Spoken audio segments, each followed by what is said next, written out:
आज हम पढ़ेंगे हिंदी और ओडिया ध्वनियों के बारे में। ठीक है, दोनों के बीच में क्या क्या डिफरेंसेस होते हैं उनको थोड़ा देखेंगे। सबसे पहले देखेंगे उच्चारण की दृष्टि से हिंदी की ध्वनियाँ दो प्रकार की हैं, स्वर और व्यंजन। सभी को पता होगा स्वर कौन कौन से हैं। अ, आ, छोटी ई, बड़ी ई, छोटा उ, बड़ा उ, री, ए, ऐ, ओ, औ। ठीक है। व्यंजन कौन कौन से होते हैं? क वर्ग, च वर्ग, ट वर्ग, त वर्ग, प वर्ग अंतस्त्य व्यंजन होते हैं, ऊष्म व्यंजन होते हैं, मिश्र व्यंजन। ठीक है, इन्हें याद रखिएगा। यहाँ पर वर्ग लिखा है तो आपको पता चल रहा होगा कि ये जो वर्ग लिखा है ये सब वर्गीय व्यंजन है। ठीक है, या फिर स्पर्श व्यंजन भी कहते हैं। तो क वर्ग में कौन कौन आते हैं, च वर्ग में कौन कौन आते हैं, आप सभी को पता ही होगा। अंतस्थ व्यंजन देख लीजिए, य, र, ल, व। और उसके बाद ऊष्म व्यंजन तालव्य स, मूर्धन्य स, दंत्य स, ह। मिश्र व्यंजन याद रखिए, क्ष, त्र, ज्ञ, स्र। और किसके साथ किसको मिलाने पर मिश्र व्यंजन बने हैं उन्हें भी याद रखिए। क हलंत जोड़ मूर्धन्य स, ये क्या होता है? क्ष। ठीक है। त्र कैसे बनता है? त हलंत जोड़ र। ज्ञ कैसे बनता है? ज हलंत जोड़ न्य। ठीक है। स्र कैसे बनता है? तालव्य स हलंत जोड़ र। उसके बाद अयोगवाह दो होते हैं, अनुस्वार और विसर्ग। और इन्हें अयोगवाह क्यों कहते हैं? क्योंकि अनुस्वार और विसर्ग स्वर या व्यंजन नहीं है, फिर भी उनके साथ लगे होते हैं, आते हैं। इनके अतिरिक्त चंद्र बिंदु जो होता है उसका प्रयोग केवल स्वरों के साथ होता है, याद रखिएगा। सभी व्यंजन अलग रूप में साधारणतः आधा उच्चारित हो पाते हैं। जैसे कि क बोलते हैं तो वो क हलंत जोड़ अ है। ठीक है। पूर्ण रूप से उच्चारित होने के लिए इनके साथ अ मिलाना पड़ता है। जैसे क बोलने के लिए क हलंत जोड़ अ, इसको बोलते हैं। आधा रूप क हलंत लगाकर दिखाया जाता है। और कुछ होते हैं आगत ध्वनियाँ। ठीक है, इनको याद रखने की ज़रूरत नहीं है, ये दूसरे शब्दों से दूसरे भाषाओं से आए हुए हैं। ठीक है, अरबी, फारसी, तुर्की हो चाहे अंग्रेजी हो, ये सब हिंदी में व्यवहृत नहीं होते हैं। स्वरों का उच्चारण देखिए, स्वरों के उच्चारण में जिह्वा ही सक्रिय रहती है। कभी जीभ का अगला भाग, कभी मध्य भाग या कभी पिछला भाग उच्चारण में सहायक होता है। आप कोई भी ध्वनि का उच्चारण करें, आप फील करेंगे कि आपका जो जिह्वा है वो हमेशा एक्टिव रहती है। ठीक है, किसी ना किसी को छूती रहती है, कभी दांतों को, कभी मसूड़ों को, है ना। इस प्रकार स्वरों के 3 भेद होते हैं, यानी कि जिह्वा की सक्रियता के आधार पर। ठीक है, जिह्वा जो कभी अगला भाग या फिर कभी मध्य भाग, कभी पिछला भाग जो सहायक होता है जिह्वा का, उसके अनुसार 3 भेद होते हैं स्वरों का। उससे क्या क्या होते हैं? अग्र स्वर, मध्य स्वर, पश्च स्वर। अगर जीभ का अगला भाग सहायक बने तो अग्र स्वर, अगर मध्य भाग सहायक बने तो मध्य स्वर, अगर पिछला भाग सहायक बने तो पश्च स्वर। ठीक है, सबसे पहले याद रखिए मध्य स्वर, जो कि अ है। ये एक लौता है, इसीलिए एग्जाम में बार बार पूछा जाता है। तो मध्य स्वर पहले याद रखिए अ, उसके बाद छोटी ई, बड़ी ई, ए, ऐ, ये चारों हैं अग्र स्वर। पश्च स्वर उ, ओ, औ, आ। ठीक है, अगर ध्यान से देखेंगे तो आ, औ, ओ एक जैसे हैं, और छोटा उ, बड़ा उ, इनको याद रखिएगा पश्च स्वर। ठीक है, छोटी ई, बड़ी ई, ए, ऐ अग्र स्वर। स्वरों के उच्चारण में लगने वाले समय के आधार पर स्वर 2 प्रकार से उच्चारित होते हैं। ह्रस्व स्वर, इनके उच्चारण में कम समय लगता है। दीर्घ स्वर, इनके उच्चारण में ह्रस्व स्वरों की तुलना में दुगुना समय लगता है। ठीक है, ह्रस्व स्वर कौन कौन से हैं? अ, छोटी ई, छोटा उ, री। दीर्घ स्वर कौन कौन से हैं? आ, बड़ी ई, बड़ा उ, ए, ऐ ओ औ, ठीक है। री का उच्चारण जो हम ओडिया में रू पढ़ते हैं, ठीक है, री का उच्चारण स्वर ना होकर व्यंजन री की तरह होता है।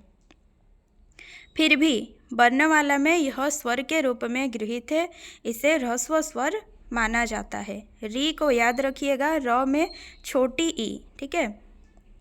उसके बाद देखेंगे व्यंजनों का उच्चारण। फिर एक बार देखिए, अग्र स्वर छोटी ई, बड़ी ई, ए ऐ, मध्य स्वर अ, पश्च स्वर छोटा उ, बड़ा उ, ओ औ आ, ठीक है। व्यंजनों का उच्चारण, व्यंजनों के उच्चारण में उनके स्थान और उच्चारण की चेष्टाएं या प्रयत्न, एक बात है, मुख्य होते हैं। उच्चारण स्थान कौन कौन से होते हैं? होंठ, दांत, वर्ष्य, मूर्धा, तालु, कंठ, काकल, ठीक है। इनके आधार पर व्यंजन क्या बनते हैं? ओष्ठ्य बनते हैं, दंतोष्ठ्य बनते हैं, दंत्य, वर्ष्य, मूर्धन्य, तालव्य, कंठ्य और काकल्य होते हैं। और उच्चारण प्रयत्न, फेफड़ों से आने वाली हवा को विभिन्न रूप देने के लिए उच्चारण अवयव जो प्रयत्न करते हैं उन्हें उच्चारण प्रयत्न कहते हैं। तो देखेंगे कौन कौन सा वर्ण किसमें आते हैं। स्पर्श, स्पर्श संघर्षी, नासिक्य, पार्श्विक, लुंठित, उत्क्षिप्त, संघर्षी, अर्धस्वर, इनको देखेंगे। स्पर्श वर्ण कौन कौन से हैं? मुख विवर में दो स्थान अगर एक दूसरे को स्पर्श करते हैं तो उन्हें हम क्या कहेंगे? स्पर्श ध्वनियाँ, ठीक है। अब ये सारे के सारे आएंगे जो कि वर्गीय व्यंजन होते हैं, वे सारे, ठीक है। स्पर्श संघर्षी, मुख विवर में हवा के रुकने के बाद घर्षण के साथ बाहर निकलने को स्पर्श संघर्षी कहते हैं। वर्ण याद रखिए, च, छ, ज, झ, चार ही हैं, तो याद रखिएगा स्पर्श संघर्षी च, छ, ज, झ। इनका उच्चारण भी आप करके देखिएगा, एक जैसे लगते हैं, ठीक है, च, छ, ज, झ। नासिक्य, हवा के नासिका मार्ग से निकलने से नासिक्य ध्वनियाँ उच्चारित होती हैं, जैसे व, न्य, ण, न, म। पांचों को आप बोलेंगे तो आपको लगेगा नाक से बोल रहे हैं, है ना, नाक का यूज होता है, तो नासिक्य ध्वनियाँ।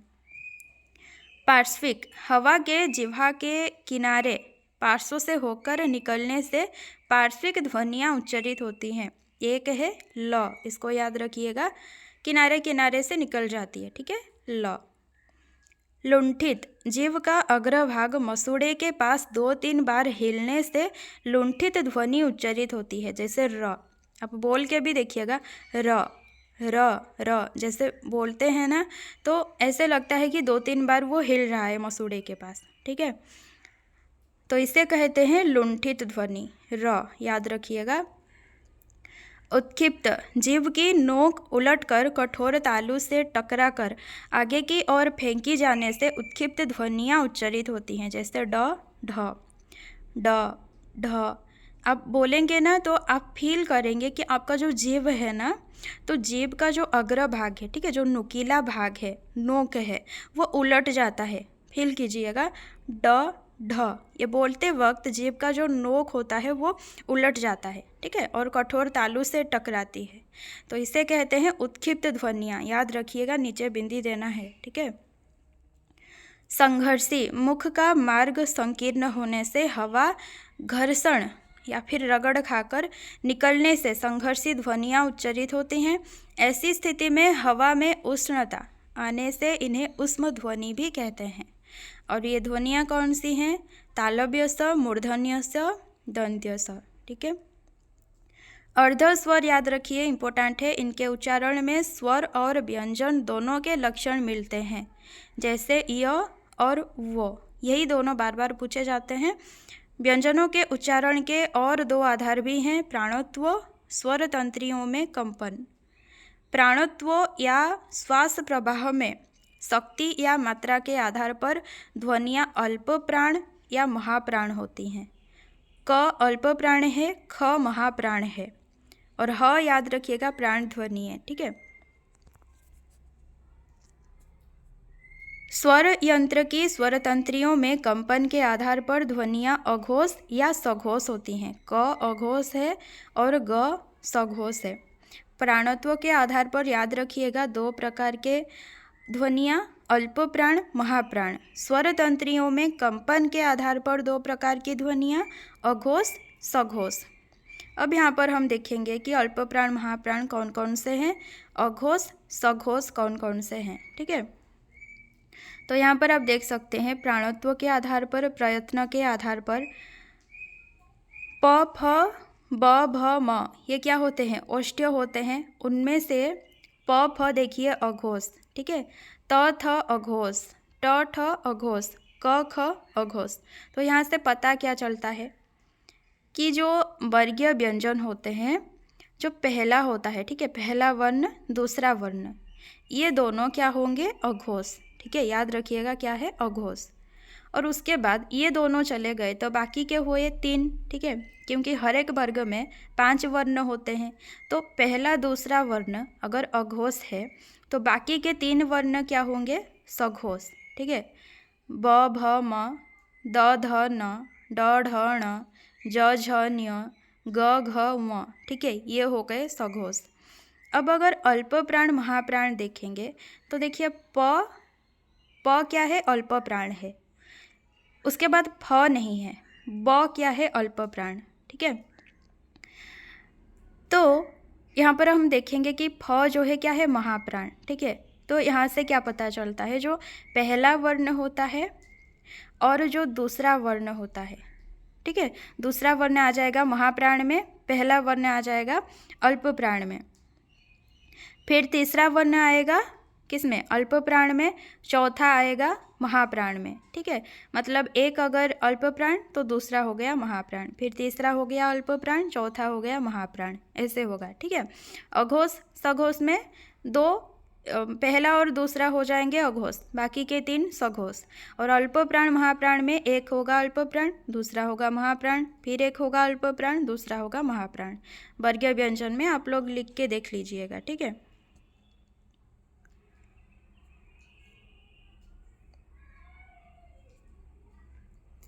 दोनों भाषाओं में कौन कौन सी भाषा है, ओडिया, हिंदी। ठीक है, ओडिया और हिंदी दोनों में ह्रस्व और दीर्घ स्वर हैं। देखने में ये बराबर लगते हैं, हम बोलते भी हैं तब भी हमें लगता है कि एक जैसा ही है दोनों में। ठीक है, लेकिन इनका उच्चारण भिन्न होता है। ओडिया बोलते समय ह्रस्व दीर्घ उच्चारण पर ध्यान नहीं दिया जाता। जैसे कि अ बोलते हैं, आ बोलते हैं, कोई फर्क नहीं पड़ता। ठीक है, किसी में दुगुना समय नहीं लगता है, लेकिन हिंदी में बोलेंगे तो अ में कम समय, आ में ज़्यादा समय, दुगुना समय, है ना। जबकि हिंदी भाषी इनका स्पष्ट उच्चारण करते हैं। दीर्घ स्वर पर दुगुना समय लगाना चाहिए, किसमें, हिंदी में। हिंदी ओडिया की तुलना में अधिक ह्रस्व होता है। ह्रस्व और दीर्घ स्वर के उच्चारण भेद का अभ्यास करें। कल, काल, रज, राज, कमल, कमाल। तीन हम ओडिया में 3 बोलते हैं ना, तो 3 ऐसा लगता है कि त में छोटी ई, उसी को अगर हम हिंदी में बोलेंगे 3 तो थोड़ा और उच्चारण होता है, ज़्यादा समय लेता है। ठीक है, त में बड़ी ई। ओडिया में ह्रस्व स्वर और दीर्घ स्वर के उच्चारण में समान समय लगता है, किसमें, ओडिया में।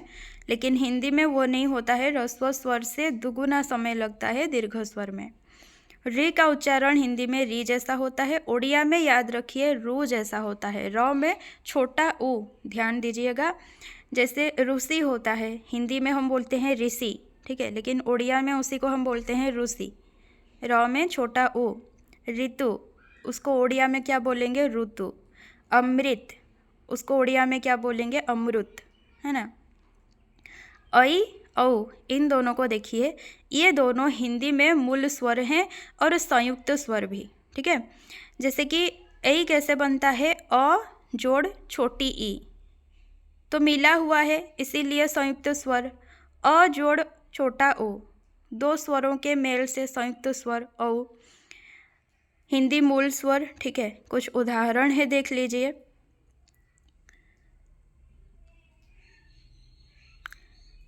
और हिंदी संयुक्ताक्षर के भी कुछ उदाहरण है। लेकिन ये दोनों ओडिया में मूल स्वर नहीं है। ऐ और औ ये दोनों ओडिया में मूल स्वर नहीं है, ठीक है। केवल इनके संयुक्त रूप ऐ औ ही उच्चारित होते हैं। यद्यपि ऐ औ लिखे जाते हैं, लेकिन फिर भी ये हमेशा संयुक्त रूप में ही व्यवहृत होते हैं ओडिया में। लेकिन हिंदी में इनका मूल स्वर भी है, ये मूल स्वर के रूप में भी व्यवहृत होते हैं, संयुक्ताक्षर के रूप में भी व्यवहृत होते हैं, ठीक है।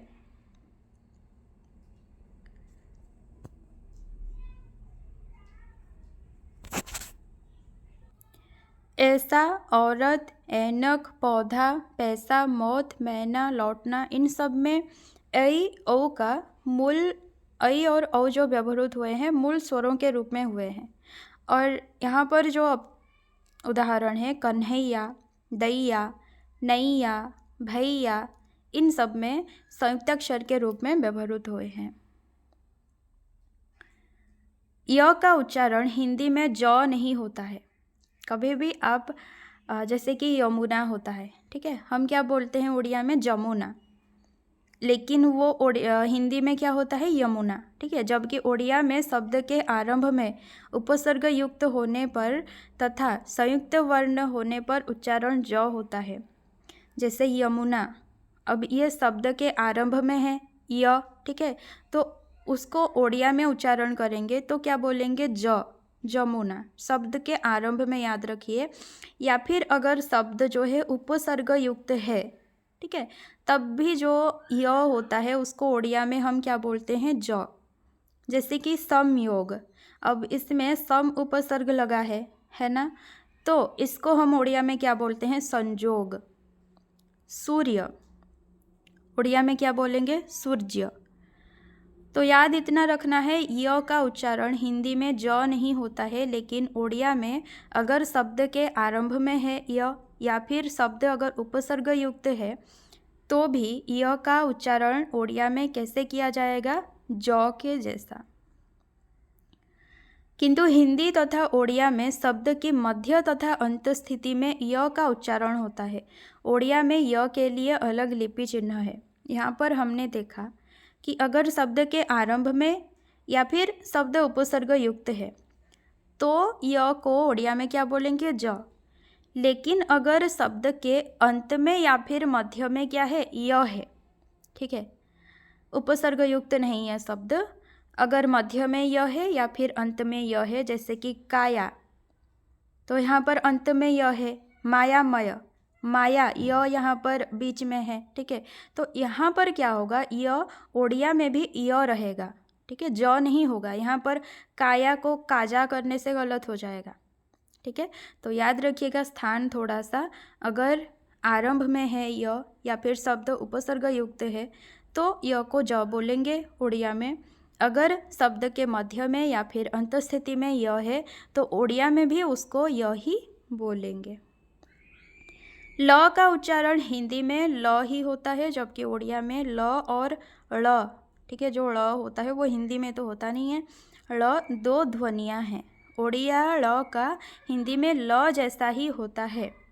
जैसे सरल, इसको ओडिया में क्या लिखते हैं सरल, फड़, हड़, जड़, हिंदी में क्या बोलेंगे सरल, फल, हल, जल, ठीक है, ड़ होता ही नहीं है हिंदी में। व का उच्चारण हिंदी में व होता है, जबकि ओडिया में ब होता है। जैसे कि वन, ओडिया में क्या बोलेंगे बन, बन। वायु, ओडिया में क्या बोलते हैं वायु, ठीक है। कविता, ओडिया में बोलेंगे कविता। उच्चारण करके देखेंगे तो आपको याद रह जाएगा, ठीक है। वो का उच्चारण हो गया ब। हिंदी और ओडिया दोनों में तालव्य स, मूर्धन्य स, दंत्य स वर्ण हैं, लेकिन इनके उच्चारण में अंतर है।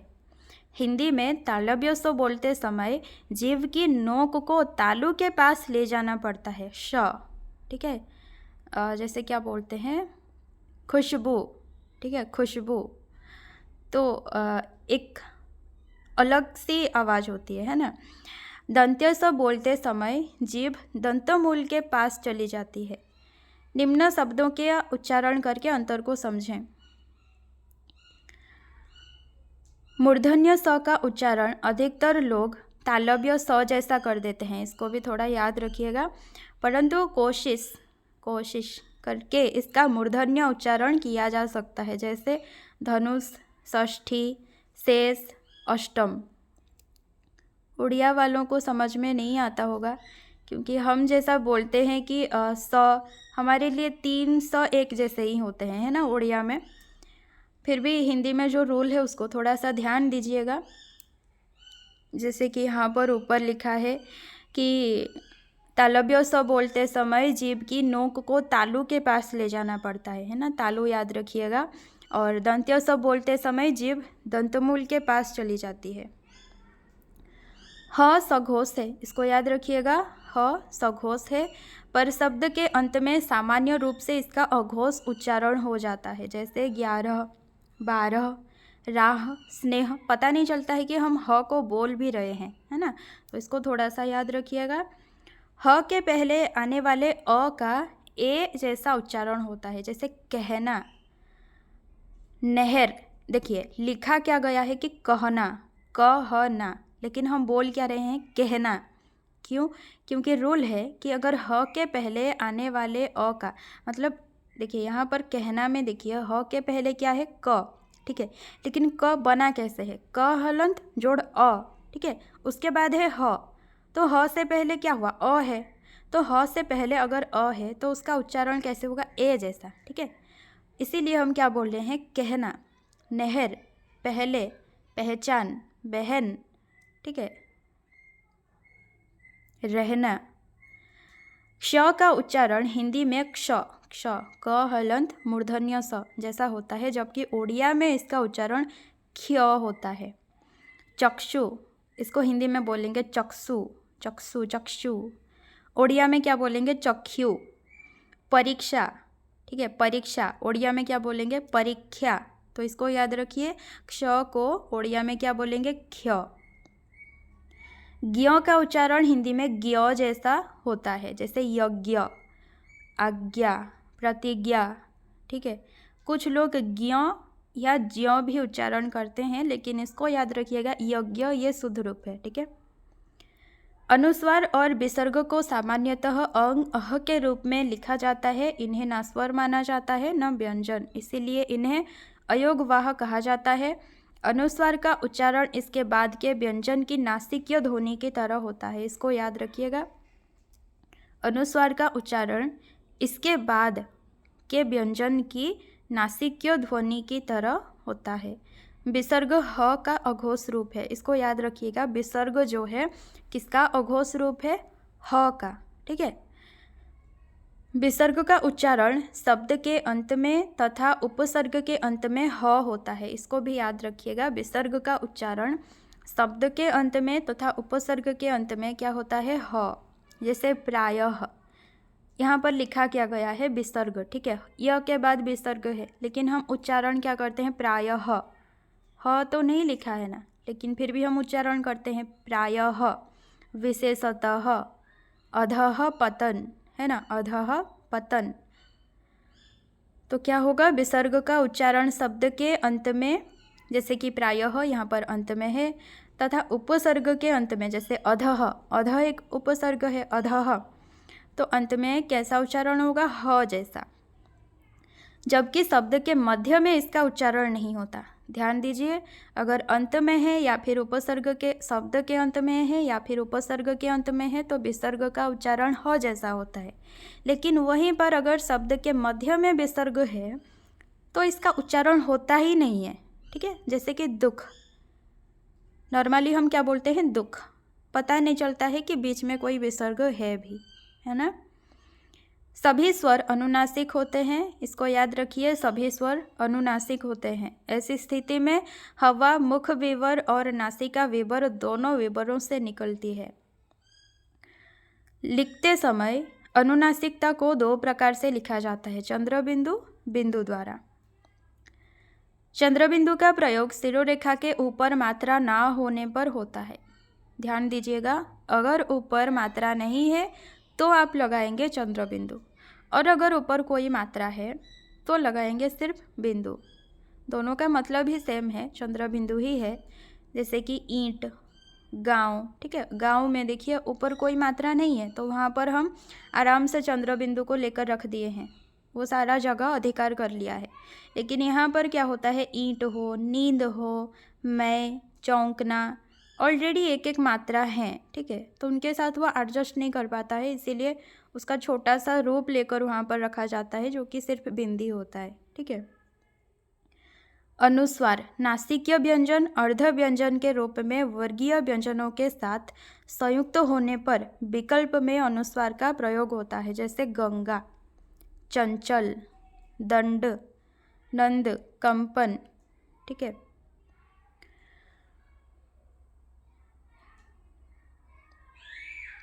हिंदी में री का उच्चारण यहाँ पर थोड़ा सा रिवीजन हो जाएगा, पढ़ लीजिए।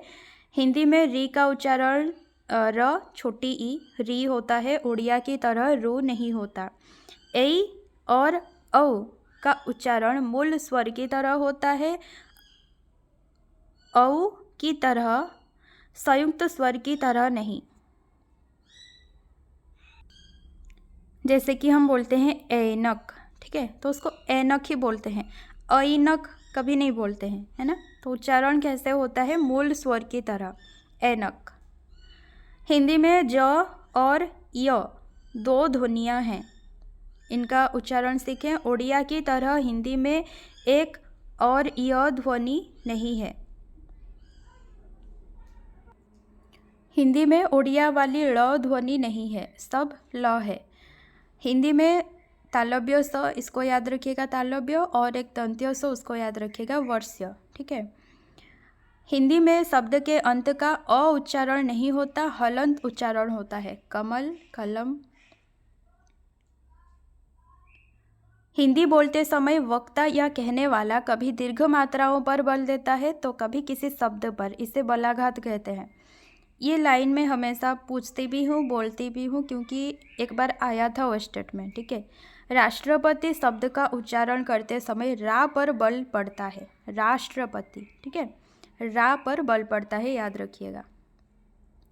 ड का लेखन देखिए, कहाँ कहाँ पर बिंदी लगेगी, कहाँ पर नहीं लगेगी, थोड़ा देखिए। शब्द के आरंभ में, संयुक्ताक्षर में, उपसर्ग के बाद, अंग्रेजी से आए शब्दों में, यहाँ पर आपको ड ढ लगाना है, नीचे बिंदी नहीं रहेगी, ठीक है। और नीचे बिंदी कहाँ पर रहेगी, शब्द के मध्य में, अंत में नीचे बिंदी रहेगी, इसको याद रखिए, क्योंकि कम है ये। तो अगर शब्द के मध्य में लिखा है ड, या फिर शब्द के अंत में लिखा है ड या फिर ढ, ठीक है, तो उन दोनों के नीचे आपको बिंदी लगाना है, ठीक है, शुद्ध वर्तनी। तो मध्य अंत हो गया बिंदी बिंदी, तो बाकी जो भी आए, बाकी जो भी शब्द आपके सामने है, उनमें आपको बिंदी नहीं लगानी है, ठीक है। र का लेखन, र के 4 रूप होते हैं, एक होता है पूर्ण रूप, ठीक है। र का पूर्व कोई व्यंजन ना हो तो र पूरा लिखा जाता है, यह है र का पूर्ण रूप, ठीक है। जैसे रज हो गया, सरस हो गया, सार हो गया, इसमें क्या है, र पूरा लिखा गया है। और बाकी उसके जो 3 विशेष रूप होते हैं देख लीजिए। र के पूर्व पाई वाला व्यंजन हो तो र का, जैसे कि स्र, प्र, तो ये र का आधा रूप लिखा जाता है, तो ये उसका एक विशेष रूप है, ठीक है, र का। र के पूर्व अगर तालव्य स हो तो उसका रूप स्र होता है, थोड़ा देख लीजिए स्र लिखा कैसे गया है। र के पूर्व बिना पाई वाला व्यंजन हो तो र का आधा रूप लिखा जाता है, वो भी देखिए, ट के नीचे जैसा लिखा गया है। और र के बाद कोई व्यंजन हो तो र का यहाँ भी रेप रूप लिखा जाता है, जो कि जैसे अर्थात, स्वर्ग। तो आप देखेंगे क्र, यहाँ पर र का एक रूप है, और ट्र यहाँ पर और एक दूसरा रूप है, और यह अर्थात यहाँ पर और एक रूप है। तो र के विशेष रूप 3 होते हैं, ठीक है, याद रखिएगा। और स्क कहाँ पर दंत्य स, कहाँ पर मूर्धन्य स लगेगा, इसको देखिए। तत्सम शब्दों में अ और आ के बाद दंत्य स वाला स्क तथा अन्य स्वरों के बाद मूर्धन्य स वाला कल लिखे जाते हैं, ठीक है। जैसे कि ध्यान रखिएगा कि तत्सम शब्द, ठीक है, तो संस्कृत से जो आए होते हैं शब्द, जैसे कि पुरस्कार हो गया, तो पुरस्कार में देखिएगा र कैसे बना है, र हलंत जोड़ अ, ठीक है। तो अ और आ के बाद याद रखना है हमें दंत्य स, तो पुरस्कार में अ है इसीलिए पुरस्कार दंत्य स लगा है। यास्क भास्कर, भास्कर में देखिए भ हलंत जोड़ आ मिलके बनता है भा, तो आ मिल गया, तो आ होने पर क्या दिखेगा आपको, दंत्य स, ठीक है। तो भास्कर हो गया, अयस्कांत हो गया। अगर आपको आ दिख गया तो आप शुद्ध वर्तनी में भी आप तुक्का लगाएंगे, दंत्य स लगेगा, ठीक है। और परिष्कार, कनिष्क, निष्कर, पुष्कर, यहाँ पर देखिए आ नहीं है, परि र हलंत जोड़ छोटी ई, तो आ तो गया दंत्य स के साथ। बाकी जो भी स्वर आते हैं वो सारे क्या रहेंगे, किसको लेकर चलेंगे साथ में, मूर्धन्य स। तो यहाँ पर र हलंत छोटी ई, तो छोटी ई आ गया, इसीलिए यहाँ पर क्या लगेगा, मूर्धन्य स वाला क, ठीक है। परिष्कार, कनिष्क, निष्कर, पुष्कर। वाला से भी क्वेश्चन आया था एक बार, संज्ञा के साथ योजक प्रत्यय के रूप में आते समय वाला को मिलाकर लिखा जाता है। ध्यान रखिएगा, टोपी वाला, गांव वाला, तो कब यहाँ पर वाला को मिलाकर लिखा जाता है, संज्ञा के साथ अगर योजक जो है प्रत्यय के रूप में आया है तब हम वाला को जो है मिलाकर लिखेंगे। क्रिया के साथ वाला अलग से लिखा जाता है, याद रखिएगा, खाने वाला, पढ़ने वाला बोलते हैं हम एक साथ सटाकर, लेकिन उसको लिखेंगे अलग अलग, ठीक है। खाने वाला अलग लिखना है, क्रिया के साथ कभी भी मिलाकर नहीं लिखना है, याद रखिएगा। वाला अगर निर्देशक के रूप में आता है तब भी हम क्या करेंगे, वाला को अलग लिखेंगे। गांव वाला मकान, कल वाली बात, पहले वाला गायक, तो यहाँ पर क्रिया और ये जो निर्देशक के रूप में आता है इन दोनों में अलग लिखना है, तो याद रखिएगा कि कहाँ पर मिलाकर लिखना है, ठीक है। संज्ञा के साथ योजक प्रत्यय के रूप में आते समय वाला को मिलाकर लिखा जाता है। इसको थोड़ा देख लीजिए, याद रख लीजिए। ओष्ठ्य वर्ग, ओष्ठ्य वर्ण प वर्ग में जो आते हैं, देखिए सबसे पहले हम अगर किसी का मुंह देखते हैं ना तो होंठ दिखाई पड़ता है ना, उच्चारण के लिए। तो पहले ओष्ठ्यों को याद रख लीजिए। प वर्ग जो आता है, प, फ, ब, भ, म, जब भी आप बोलेंगे ना प, फ, ब, भ, म, तो आप देखेंगे आपके जो दो होंठ है वो एक दूसरे को छू रहे हैं, है ना, बस होंठों का काम है यहाँ पर। तो ये हो गए ओष्ठ्य वर्ग, और उनके साथ वे और किसको लेते हैं, छोटा ऊ, बड़ा ऊ, इनको भी साथ में रखते हैं, ठीक है। फिर आप देखेंगे दांत, ठीक है, दांत देखेंगे तो दंत्य वर्ण कौन कौन से आते हैं, त वर्ग, त, थ, द, ध, न। जब भी आप त, थ ये बोलेंगे ना, आप फील करेंगे कि जो आपका जिह्वा है वो दांतों को छू रहा है ना, तो याद रखेंगे ये सारे हैं दंत्य वर्ण, दंत्य व्यंजन, ठीक है। और इनके साथ ये किसको लेके चलते हैं, दंत्य स को, याद रखिएगा। प वर्ग किसको लेता है साथ में, छोटा ऊ, बड़ा ऊ, और ये जो त वर्ग है ये लेता है साथ में दंत्य स को, ठीक है। और उसके बाद मूर्धा देख लीजिए, मूर्धा का यूज ट वर्ग में होता है, ट, ठ, ड, ढ, ण, इनको बोलेंगे ना आप फील करेंगे कि जो आपका जिह्वा का जो नुकीला भाग है, जो नोक है, वो मूर्धा को छू रहा है ना। तो ये हो गया ट, ठ, ड, ढ, ण, ये हो गए मूर्धन्य, और ये अपने साथ में लेके चलते हैं री को और मूर्धन्य स को, ठीक है। फिर तालु अगर देखेंगे, तालु को जब बोलेंगे च वर्ग जब बोलेंगे, ठीक है, च, छ, ज, झ, आप फील करेंगे बोलते समय कि तालु को छू रहा है ना जिह्वा। तो क्या हो गया, च, छ, ज, झ, न्य, ये हो गए तालव्य, और इनके साथ ये लेके चलते हैं छोटी ई को, बड़ी ई को, य को और तालव्य स को। कंठ्य अगर देखेंगे, कंठ का यूज कब होता है? क, ख, ग, घ, व। आप बोलेंगे तो लगेगा कि गले से आवाज़ निकल रही है ना।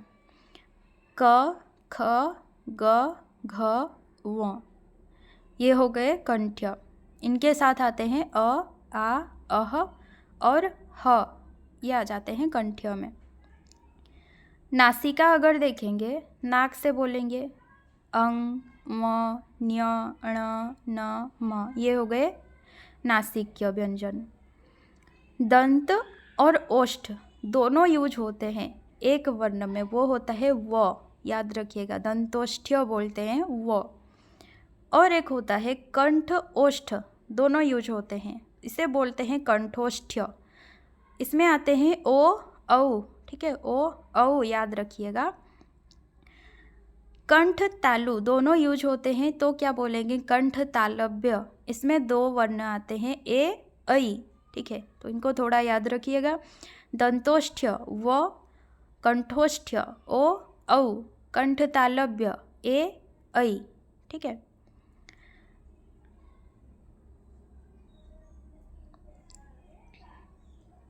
तो स्वर आपको पता चला कितने हैं? 1, 2, 3, 4, 5, 6, 7, 8, 9, 10, 11 हो गए 11 स्वर। व्यंजन, वर्गीय व्यंजन देख लीजिए कितने हैं? 25 है ना। क वर्ग, च वर्ग, ट वर्ग, त वर्ग, प वर्ग, तो ये हो गए 25। अंतस्थ याद रखिएगा 4 होते हैं, य, र, ल, व। र क्या है? लुंठित। ल क्या है? पार्श्विक। व क्या है? दंतोष्ठ्य, ठीक है। य, व क्या है? कमेंट कीजिएगा। उष्म याद रखिए, तालव्य स, मूर्धन्य स, दंत्य स, ह। संयुक्त याद रखिएगा, और किन किन के जोड़ से बनते हैं इसको भी याद रखिएगा। और जो आगत ध्वनियाँ होते हैं ये हिंदी में व्यवहृत नहीं होते हैं। ये थे आपके 8, 9, 10 क्लास के, जितना बोलना था मैंने बोला। और भी आपको इधर उधर से बहुत कुछ मिलेंगे, लेकिन उतना इम्पोर्टेंट होते नहीं हैं। जितना यहाँ पर दिए गए हैं वही ज़रूरी हैं। फिर भी आप पढ़ना चाहें बाहर से तो आप पढ़ सकते हैं, कोई डाउट हो तो पूछ सकते हैं।